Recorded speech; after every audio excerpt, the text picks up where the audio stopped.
Good evening friend, আমি সুপর্ণা আবারও চলে এসেছি একটা রেসিপির সাথে। তো আজকে যে রেসিপিটা দেখাচ্ছি সেটা আমার তৈরি নয়, আমার হাজব্যান্ডের তৈরি একটা রেসিপি।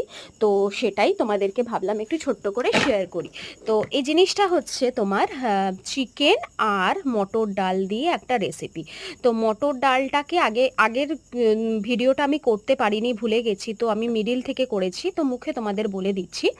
মটর ডালটাকে ভিজিয়ে রাখতে হবে, আর চিকেনটাকে ভিনিগার দিয়ে আগে একটু ভিজিয়ে রাখতে হবে। তারপরে মটর ডাল, চিকেন, নুন, হলুদ আর ওর মধ্যে একটু দিয়ে দিতে হবে, ওই কি বলে, গুঁড়ো লঙ্কা দিয়ে জিনিসটাকে ভালো করে সিটি মেরে একদম নরম করে নিতে হবে। নরম করে নামানোর পরে ওর মধ্যে পেঁয়াজ কুচি, লঙ্কা কুচি, আদা বাটা, রসুন বাটা, জিরে ধনে গুঁড়ো, ডিম, লেবু আর ধনে পাতা কুচি দিয়ে ভালো করে ওটাকে ভালো করে মানে মাখতে হবে। মাখার পরে এই রকম একটা শেপে আনতে হবে। দেখতেই পাচ্ছ জিনিসটা কিভাবে হচ্ছে। এই রকম শেপে আনার পরে এই জিনিসটাকে ফ্রিজে ঢুকিয়ে দেখো আমার ছেলে ঢুকাচ্ছে, ফ্রিজে ঢুকিয়ে দিতে হবে।